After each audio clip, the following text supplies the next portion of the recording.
Hi everybody, this is Mr. RB. I'm going to show you how to draw the letter N and make it look like it's three-dimensional. To start with, I'm going to create a horizon line high up on my page today. The horizon line will be horizontal, going from side to side. It will separate the sky. Anything above this line is something that we're looking up at. For instance, birds in the sky, planes flying overhead, or clouds. Ceilings, if we're inside. Anything below the line is something we're looking down towards, which could be a box sitting on the floor, could be flowers growing out of the ground, or our toes as we're walking through the meadow. I'm going to add one vanishing point because this is 1-point perspective, and I'm putting my vanishing point all the way to the left on the horizon line. It does need to go on the horizon line, and today I'm choosing to put it all the way over to the left. Next, I need to draw my letter N. I'm going to draw this down here in the lower part of my picture.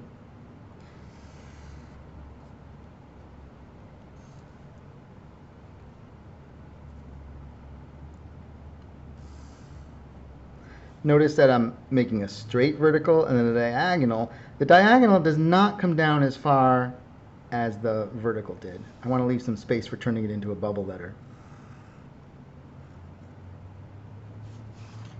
There we go. I'm going to put a little top to that leg. Go straight down.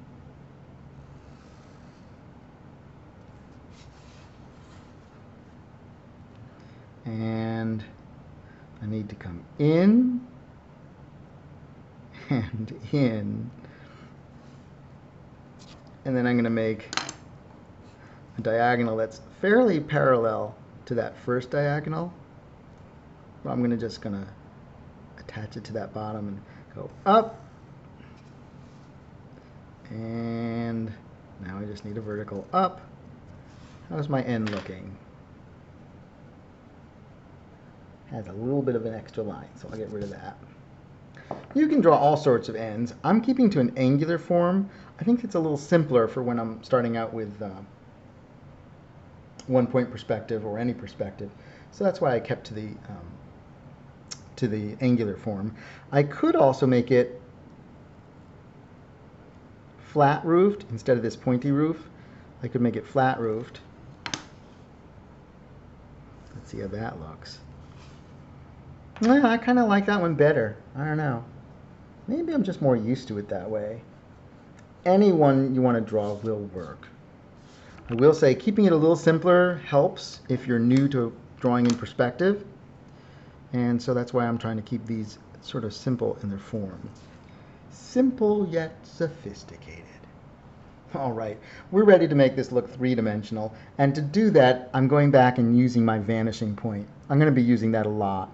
I'm going to put my pencil on the vanishing point, my ruler on the pencil, and then I pivot my ruler, or straight edge, until it touches the N. I'm touching right at the bottom left corner. And I'm going to just draw a light line, most of which I will erase, connecting the vanishing point to the bottom corner of the N. I'm going to repeat that for the top of the N. I'm looking for places where the letter changes direction. And you can see as it goes up, up, and then it changes direction and goes to the right. So I need one at each of those corners. I want to know how far back the wall of this is going to go. Right now it goes all the way back to the horizon, as far as a person could see. I don't really want it that long today. So I'm going to put my ruler on the side of my bubble letter and then move it, slide it just towards the vanishing point. And I'm going to make a new second, in this case, vertical line. And that will be the side wall of my giant letter N. All of this part over here, of these two converging lines, I no longer need. Did you notice that the lines do converge, these lines that go back to the vanishing point? It's important that they converge. That's what lets the viewer know that things are getting smaller. And in our minds, we're used to thinking that smaller things are further away. So when we draw this back line a little bit shorter than this front line, our brains think, oh, this is closer, this is further. And we start to accept that illusion. All right, I need some more lines on this end. I'm going to put my pencil on the vanishing point, ruler on the pencil, and I went over to here. Let's see where else I might touch. Where's another corner? Oh, there's the other top corner on that leg. I'm going to connect down to there. Well, in front, they connected by a horizontal.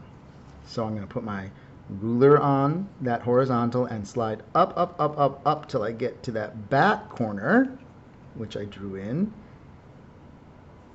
And I'm adding another horizontal. One horizontal, two horizontals. Again, the rest of this line just gets erased. You can do a lot of erasing when you're doing perspective drawing. Helps to draw lightly. Next, I'm going to look for another space where I might need a line. I'm going to go, I'm going to go there. I did that one. There's that one already there.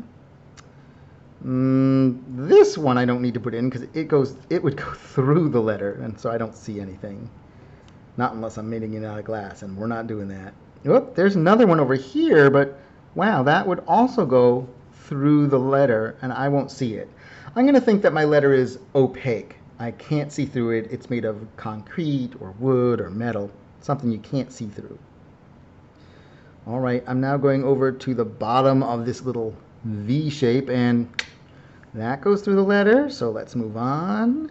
Next, we come to the top of that right-hand leg, and that's in the clear. So we'll draw that in. We need the side wall. Just like we had the side wall here, we need a line just like that one for this leg. So again, I'm going to put my ruler on the side of the leg as it reaches up from in the bubble letter, and I'm going to slide my ruler towards the vanishing point, a similar distance to what I've been doing all along. I want to stay consistent. Then I'm going to add a vertical. There you go. Once again, this part of the line, don't need that segment. So, bye-bye line segment. Off you go. There we go. I do want to keep this line segment. That's part of my letter form. Well, I'd say I need just a couple more lines and I'm almost there. Let's check. I did this one. I need to go to the right top corner. Get that drawn in. And I'm going to figure out how far up, what's the direction. I'm just going to go, this is a horizontal. I'm going to slide up, slide up, slide up till I get to my corner. And I'm going to add that second horizontal line. And again, this is the part of the segment, this is the segment of the line that I'm going to keep. The rest, and I drew so lightly because I have learned from much erasing, which doesn't even always get rid of the lines completely, but I'm going to get rid of that as much as I can. Okay, there's my N. Other things I can do, I could certainly add a little bit of tone. I could say, oh, the sun is up in the sky over here. It's going to shine down that way, so it would hit the side I don't see. It would leave this in a fair bit of dark. Sometimes I use the ruler just as a stencil, just to make sure I don't go over the edge.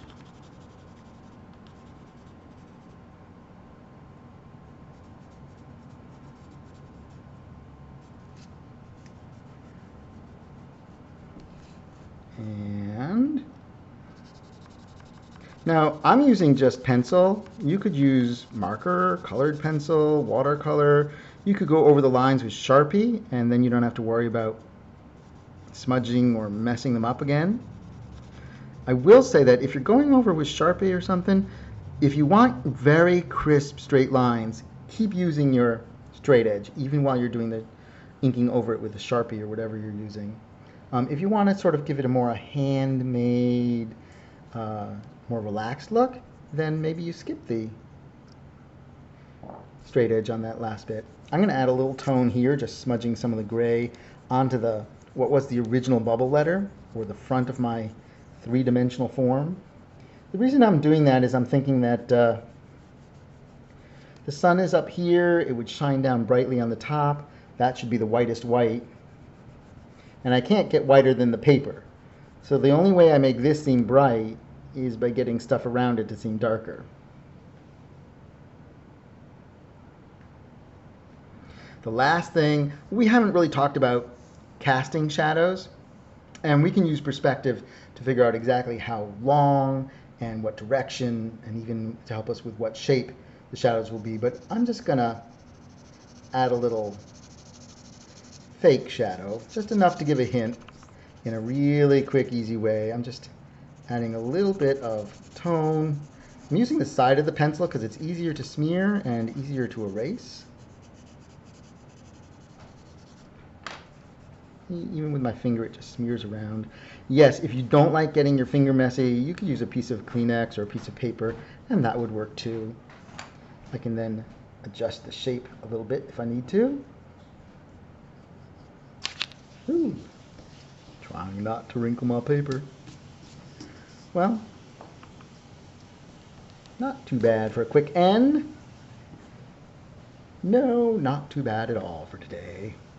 Well, I hope you have fun with your letters. Remember, you can decorate them any way you want. You can add other details to the drawing. It could be things that start with the letter N. It could just be the first letter of a poem or a statement saying something that is important to you. Have fun with it. I'll talk to you real soon. Bye, everybody.